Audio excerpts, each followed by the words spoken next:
21, verses 1 through 7.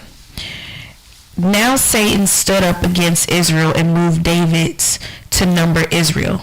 So David said to Joab, to the elder of the people, "Go number Israel from Beersheba to Dan, and bring the number of them to me, that I may know it." And Joab answered, "Maybe the Lord make his people 100 times more than they are. But my Lord, the king, are they not all my Lord's servants? Why then does my Lord require this thing? Why should he be a cause of guilt in Israel?" Nevertheless, the king's words prevailed against Joab. Therefore Joab departed and went throughout all Israel and came to Jerusalem. Then Joab gave the sum of the number of the people of David. All Israel had 1,100,000 men who drew the sword, and Judah had 470,000 men who drew the sword. But he did not count Levi and Benjamin among them, for the king's sword was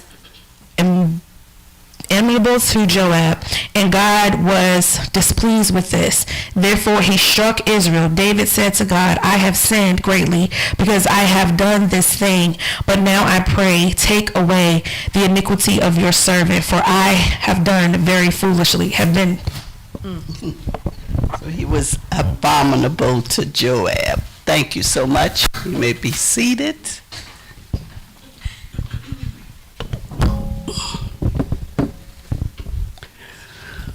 Okay, Chronicles.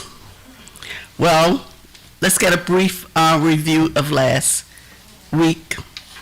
A brief review of last week.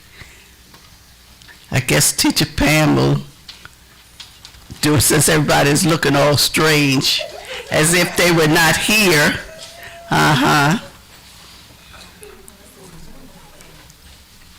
The scroll. And give us the definition that you gave. Worthy, please. Who's worthy? The Lamb. The Lamb. And of course, yes, we are worthy, but we were not worthy to open up the scroll. God and God alone.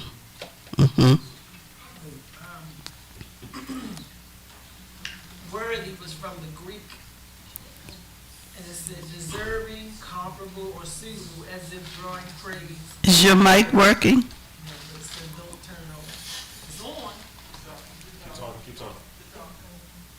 Worthy, Okay. deserving, comparable, or suitable, as if drawing praise, reward, or due.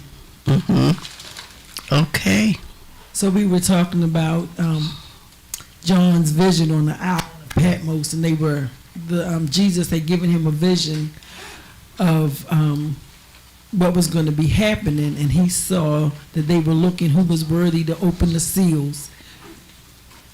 Excuse me. And John wept because they said that there was no one that was worthy. But then the elder said, "Wait a minute, just watch." And then he saw that Jesus was the only one in all the earth and under the earth and wherever you could find that was worthy to open the seals that was in the Lord's hand. Amen. Amen. All right. So today we're coming from the book of First Chronicles, right? First Chronicles. What is Chronicles? What does Chronicles mean? It's the I need the microphone, or what we doing today? The mic. You need to talk in the mic. It's the order. It's the order that things. In this case, an offering that David is presenting to God as a form of worship, thanksgiving, or atonement.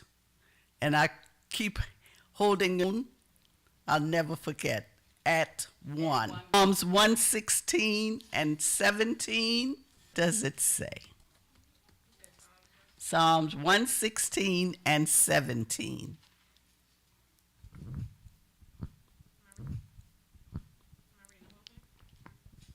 that verse. Psalms chapter 116, only verse 17, please. I will offer to you the sacrifice of thanksgiving and will call upon the name of the Lord. Okay, sacrifice. So we know what we said a sacrifice is. We know what we said a sacrifice is. Let's go back to the very beginning. Although our lesson, in essence, we were to discuss verses 14 through 30, we're going back to Jessica had to build up to what is happening here. What is going on in our lesson? What's happening? Huh? I heard a word. What's the word? What word did you say? Say it, prophet. Say the word. They're doing a head count of the people. Okay, a head count of the people. And this head count, you just said the word, She said it. is census. All right. All right. So a census is a head count, right? Yes, ma'am. All right.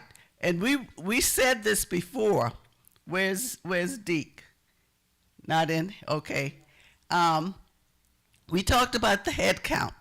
Everybody knows what a census is in everyday terms, right? Okay. How often is a census taken in the United States?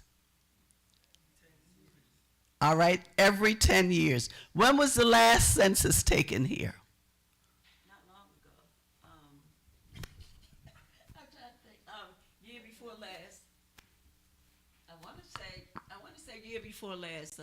25, 23, maybe 20. Maybe 20. So, in reading it, it's just like us. We decide we want to do something, we're going to do it. We're going to do it. Look at me all straight. Yeah, we're going to do it. No matter what God says to us, he can give us a word and say, you know what, Sister Phyllis, I don't think this needs to be done now.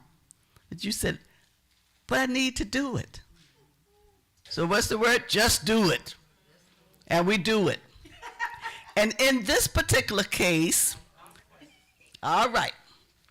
Yes, ma'am. Okay. In this particular case, we have David. We have another person who is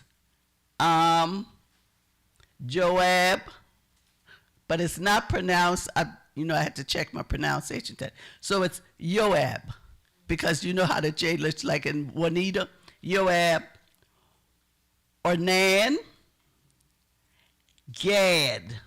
And I found out that Gad is related to someone else in the Bible that we talk about quite a bit. Go to Genesis chapter 30, verse 11, and let's see what it says. Who's Gad? G-A-D.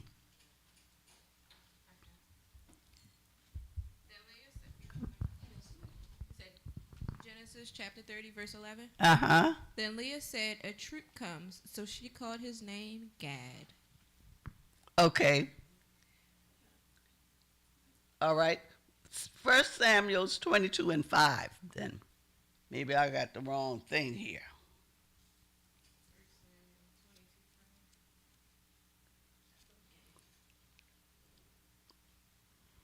What you want to say?